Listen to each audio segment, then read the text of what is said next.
Usapang kalusugan sa Health Check Plus. Alamin ang mga payong medikal mula sa mga totoong eksperto. Ang kaalaman ay kapangyarihan. Usapang kalusugan sa Health Check Plus. Magandang araw Pilipinas, Luzon, Visayas at Mindanao. Ako po si Attorney Mimi Campos Banayat, ang lagi ninyong kasama dito at kasama rin po si Teacher Ellie Campos Banayat sa nangungunang programang pangkalusugan ang Health Check Plus. 17 days na lang po at Pasko na. Cool na ang weather kahit paminsan-minsan medyo warm pa rin. Punuan ng mga mall, pati na ang mga daan sa mga sasakyan. Kaya busy ang marami sa maraming ganap. Pero, mga kapatid, kapamilya at kabarkada, isang katangian ng Vermont ang ubo, sipon at ang flu. At kung hindi maagapan, baka maging pneumonia. Dahil sa balitang surge ng influenza-like na sakit sa China, nagpapaalala ang DOH na magsuot ng face mask kung nasa matao at indoor na lugar. Kaya kasama natin ngayon sa Health Check Plus ang isang eksperto, isang pulmonologist. Welcome po sa Health Check Plus, Dr. Lloyda Diola. Magandang araw po, Attorney Mimi, Teacher Ellie, at sa lahat po ng mga tagapakinig at mga tagapanood natin. Ayan, Doc Rio, simulan na po natin ang pagkukwentuhan. Maraming ulat na lumalabas mula abroad at maging dito rin sa Pilipinas na tila tumataas ang mga kasong ng respiratory illnesses. Dapat po ba tayong mag-alala o normal ito sa ganitong panahon? Salamat sa tanong mo, no? Actually, siguro dahil nga nagkaroon na tayo ng previous experience o karanasan noong nagkaroon tayo ng COVID-19 pandemic.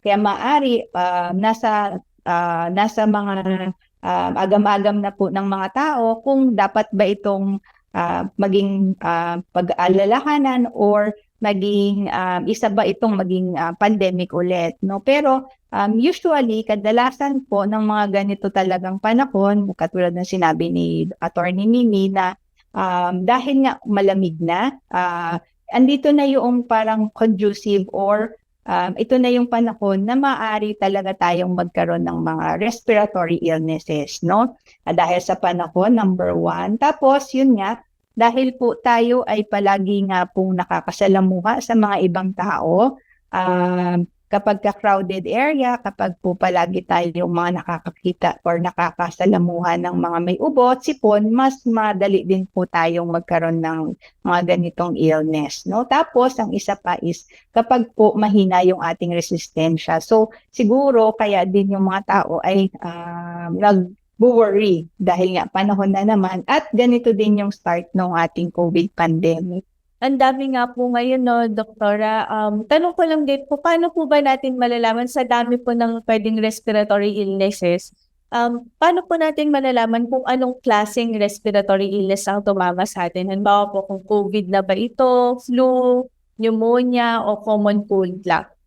Yun kasing mga respiratory illness, no? Marami nga kasi siyang klase. So, usually kapag ka mga viral illness or viral infection ng respiratory, maaaring ang symptoms nito ay colds or simpleng cough lang.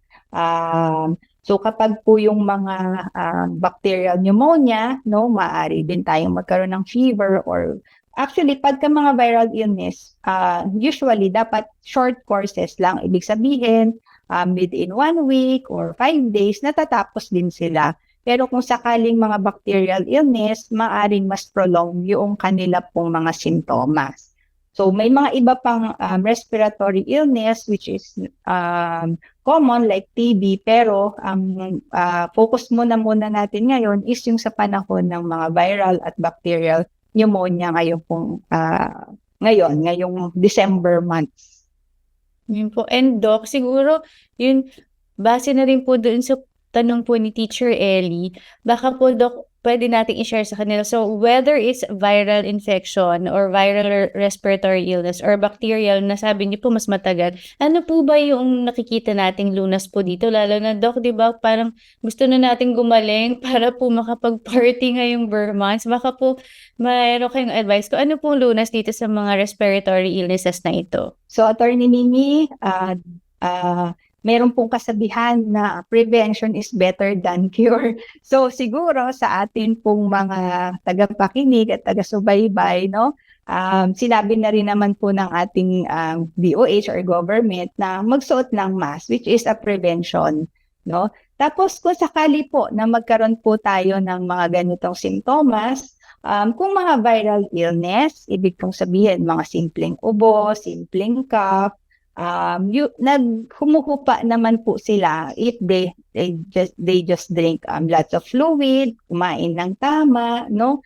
Kumain ng mga masusustansyang pagkain. Usually, nagre-resolve lang din sila, lalo na yung mga pasyente na malalakas yung katawan, no? Ibig sabihin, walang ibang sakit.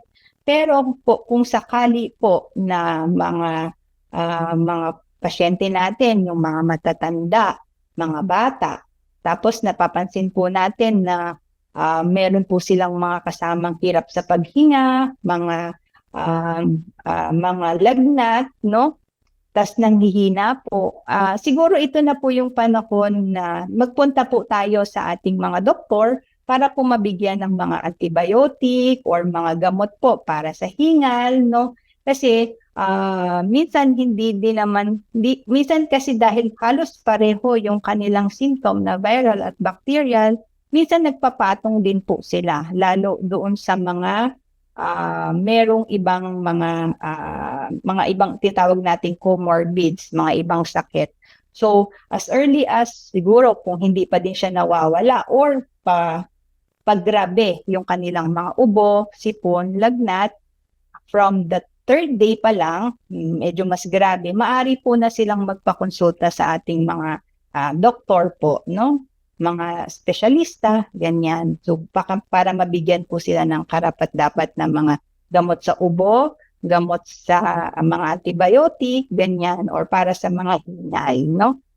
Doc, parang yun po, nabanggit niyo, napakaganda yung prevention is better than cure. And yun nga po, ang dami pong mga ganap ngayon na activities na nakakasalumuha po natin yung maraming tao. Meron po kasi ditong nagtatanong na isa pong nakikinig na yung anak po niya, yun nga po, sa elementary siya. So, papasok po sa school, hindi maiwasan. At lalo na po ngayon, may mga party rin, hindi maiwasan.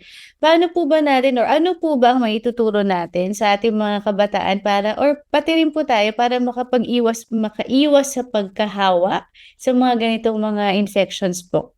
Maari naman tayong mag-mask, pero sa mga elementary or mga students, parang hindi na sila required, no?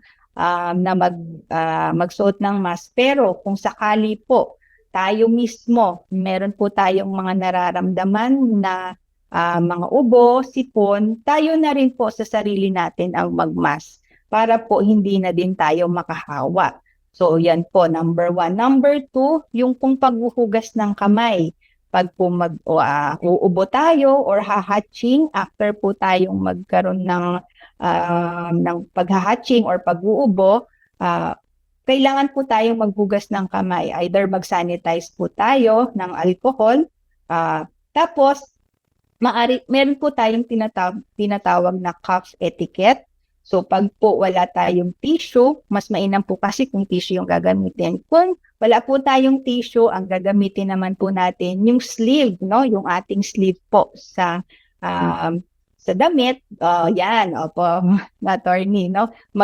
Doon na lang tayo mag-i-sneeze or mag-uubo para po hindi natin sila makalat doon sa surrounding or sa paligid, no? Tapos kung paano pa tayo hindi makakahawa, or para lang din palakasin natin yung ating mga katawan, so kumain po ng tama, mag-exercise, no? So, tsaka po uminom ng marami pong tubig. Actually, kung mga viral illness kasi sila, they will just nagpapass din lang sila, no? Mga rhinovirus, mga ganyan. So, nawawala din po sila ng kusa kung malakas pong ating mga katawan, no? So, yun po.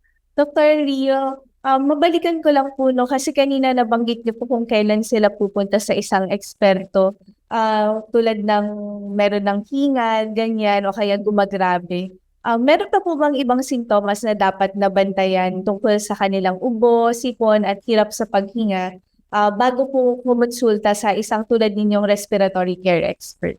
Sa akin kasi, ay, kunyari sa atin pong sarili, no, meron tayong mga agam-agam agad, pwede naman tayong kumonsulta po agad if you don't want na lalo pang gumrabe, no? Pero yun nga, sinasabi ko, minsan nagre-resolve lang din sila.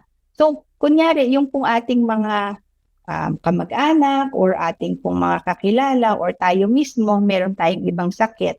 No, ang addition po dyan, kapag meron kasing mga patient na ang sintomas lang nila is walang ganang kumain. No, sa mga especially pag matatanda, no, walang ganang kumain. Sometimes meron na silang pneumonia, no? Tapos na yun nga, nabanggit ko na may hingal, tapos yung ubo nila may kulay. So may kulay, may green or may yellow, may brown, no? Iba-ibang kulay. Maaari na rin po silang magpakonsulta, no? Tapos yun pong mga matataas na lagnat or kahit lagnat lang, pwede na rin tayong magkonsulta. So, at especially yung mga may iba pang sakit, katulad ng diabetes, high blood, mga COPD, may asthma, tsaka po yung may mga cancer nating mga kababayan, at mga iba pang sakit sa kidneys, sa liver, tsaka yung may mga COPD, magpakonsulta po kayo mas maaga kaysa po mapunta tayo agad sa ospital. Opo. Prevention is really better than cure, Doktora, no? At saka maganda po na nabanggit ninyo na maaga pa lang talagang nakikita na ng doktor. Punta naman po tayo dun sa mga preventive measures pa, Doktora. Isang napakahalagang parte ng ating katawan, ng ating baga. Ano pa po yung mga masasuggest nyo sa ating mga nakikinig at nanonood na mga bagay or mga ways po para mapanatiling malakas at malusog ang kanilang baga?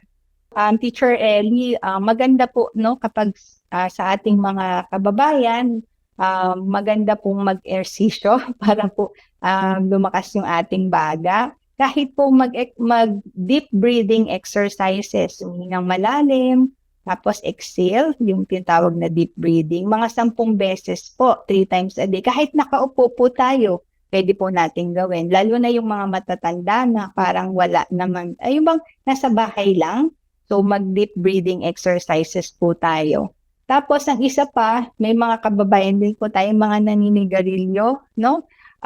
Kung maiiwasan or mababawasan or totally matanggal natin yung pong mga paninigarilyo, mainam po yun. Kasi yung mga naman kababayan natin na merong mga kamag-anak na naninigarilyo, maari po natin silang tulungan or pagsabihan na huwag nang manigarilyo, or kapag maninigarilyo, lalabas na lang po sila ng bahay para hindi rin sila ma-expose.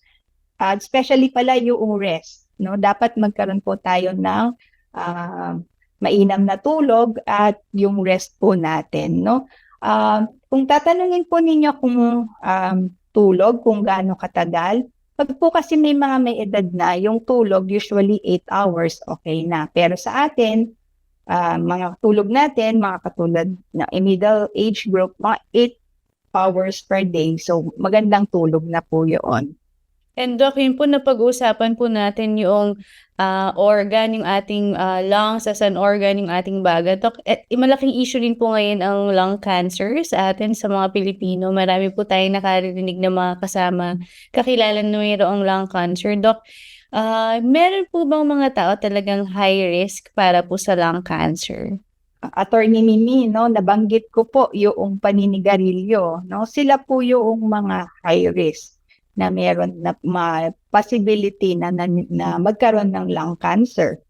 So, meron din kasi po tayong tinatawag na passive smoker, yung binanggit ko kanina, kapag po yung ating kamag-anak or kasama sa bahay, naninigarilyo, maaari pong langhap noong hindi naninigarilyo, which is yung mga passive smoker. Pwede din silang maging high risk po sa merong na magkaroon ng lung cancer. Ang isa pa na high risk po na merong lung cancer, na pwedeng magkaroon ng lung cancer is yung mga may kamag-anak na merong may lung cancer din or meron pong cancer sa pamilya. Immediate family like yung kapatid, nanay, tatay, no? So maaari din po silang magkaroon ng cancer. Or meron din po kasi kaming mga patient na wala po talagang mga paninigarilyo, walang kamag-anak, pero meron pa din pong small percent na nagkakaroon po ng cancer, no, na lung cancer. Yun po, pag po high risk ka for cancer, mas mainam po na regular po ang ating follow-up, no? Meron pong mga government institutions or mga hospital na nag-i-screen, ibig sabihin, nagtitingin or nagmo-monitor kung may possibility ka po ba na magkaroon ng lung cancer in the future. Kapag po mayroon tayong parang hindi pa po diagnose, meron po bang mga senyales at simptomas ang lung cancer? Minsan, pagka early stage po, ibig sabihin, hindi pa siya ganon kakalat, no? Or nandun pa lang po siya sa lungs. Minsan po, unfortunately, mga wala po tayong nararamdaman, no? Kapag maliliit lang yung bukol. However, kaya po yung ating pong mga census or ating mga patients, sometimes pag po dumadating po sila sa ating mga espesyalista, sa mga doktor, sila po yung meron ng mga symptoms which is stage 4 na. Ibig sabihin, kumalat na po sila kasi malaki na yung bukol, hingal na sila, inuubo na sila, no? So, yun po yung medyo mas gusto po kaming mga doktor na mas makita sila early stage. Kasi pag early stage, yung po ating treatment is mas maibibigay natin yung treatment, mas meron pong bisa. However, kung stage 4 na kasi, na kadalasan po na nakikita natin kaming mga espesyalista for that lung cancer, minsan quality of life na lang yung naibibigay natin, no? Minsan mas mahina po yung kanilang chances na mag-survive. So, yun, tama po kayo, Attorney Mimi, na dapat po talagang ma-screen itong mga high risk po para magkaroon ng lung cancer. Po. So, yun Doc, napakabilis po ng ating oras pero ang dami nating na-cover with Teacher Ellie, Doc Rio, tungkol po sa ating respiratory health today. Yun po, lalo na po yung mga usong sakit ngayon. Baka po mayroon po kayong huling mensahe patungkol po sa topic natin, lalo-lalo na po ngayong Christmas season, Doc Rio. Mga health tips po. Okay. Attorney Mimi and Teacher Ellie, salamat po, no, sa opportunity na to. Kasi ang atin pong dahil nga po December, no, marami po talaga akong mga nakikitang pasyente na unuubo, sinisipon. Marami din po tayong cases ng mga upper respiratory tract infection at saka lower respiratory tract infection, pneumonia. So, yun nga po, prevention is cure. Prevention is cure. So, paano ba natin siya i-prevent? No, mag-mask, maghugas ng kamay, inuulit ko po. Tapos, kahit na yung ating pag-uubo, no, magkaroon po tayo ng cough etiquette at saka kumonsulta po tayo agad sa mga espesyalista, lalo na po yung mga hindi gumagaling po na mga ubo, sipon, hirap huminga. So, yun po. Yun po. Thank you po talaga sa inyo, Doc Rio. Para sa ating mga nakikinig at nanonood, huwag po kayong bibitaw, makakasama naman natin ang napaka-inspiring na guest mamaya. Siya po ay retired na at naging Deputy Regional Director ng Philippine Information Agency sa Region 4A o Calabarzon at ngayon malamang bumibisikleta sa buong Pilipinas. As in, nailibot niya na ang buong Luzon. Bumabiyahe at inikot ang Mindanao at kakauwi lang daw niya sa Kabisayahan sa pamamagitan ng pagbibisikleta. Susunod na po ang wellness tips.